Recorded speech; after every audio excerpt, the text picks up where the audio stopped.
Okay, I'm at the point in this project that I'm working on. It's a wedding. It's a full feature, 15 minutes in length, and everything is kind of locked into place. And I'm doing the audio now, and I wanted to really quickly go over a feature that I think has been around for a while now, a few iterations or versions of Adobe Premiere Pro, but I don't know if a lot of people are actually using it yet. I actually just started using it a couple projects ago, and it's working incredibly well. And what it is the automatic audio ducking, whereas the music or whatever audio track you select will automatically duck when another layer with audio, for example, if there's a voiceover, if the music comes to that other audio track playing, it will automatically duck the volume underneath, creating those keyframes that you've had to manually do in the past. It will automatically do that so you can quickly have those keyframes done for the entire timeline and save a lot of time. So I'm going to show you exactly what I mean. So if we go down to this timeline here, this is all done. I have a track of audio here, which was the original files, which I duplicated and brought these down here. And then what I usually like to do is send all of these audio files to Adobe Audition, and from there I have these presets that I use to get a nice level audio for all the voiceover. I'll go over that in another tutorial. Today I just want to show you the auto ducking. So what you have to do is first put all of your voiceover files, all of your voiceover clips on one layer. So here I have them all on A4, and then I have my music all on A1. And now what you have to do is make sure you're in your audio tab. So you can see up at the top here, there's color, effects, graphics, audio. So I'm on audio because that's where all the audio magic is going to happen. So you're in the audio tab. Now what you want to do is first highlight all of your music. And you're going to go up to the essential sound column over here.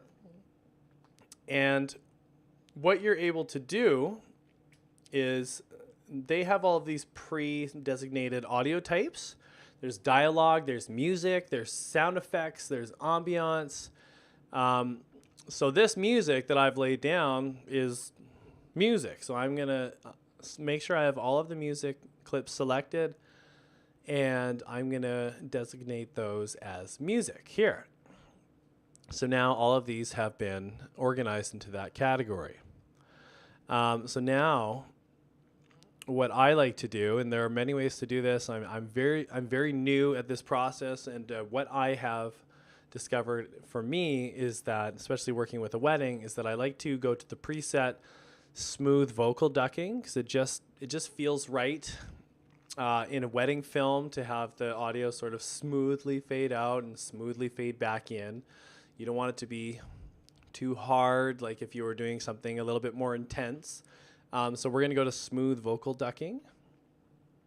And now before we go down to the actual ducking parameters, what we want to do is select all of the voiceover clips and then go up to your essential sound column again.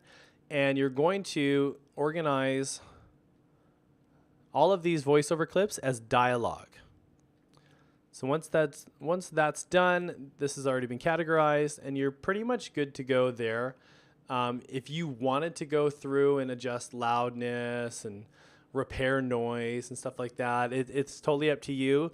It obviously depends on if you need that or not. In this particular case, all of my audio is pretty clear, and I don't have any issues with noise or anything like that needs to be repaired. So I'm happy to just highlight these, organize it as dialogue, and then move on. So I'm going to go back to my music, highlight all of that. And now we've already selected smooth vocal ducking, and now we're going to go down to the ducking parameters. You can see, you can just click them open and closed here. And now you want to choose what it's going to duck against. So since we have our voiceover organized as dialogue, we want to ensure that we duck against dialogue. So this has been selected.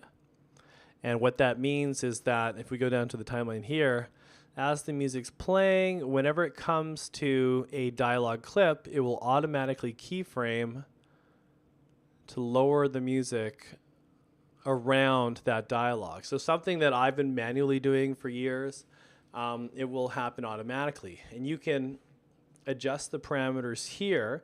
For example, how low do you want that music to go?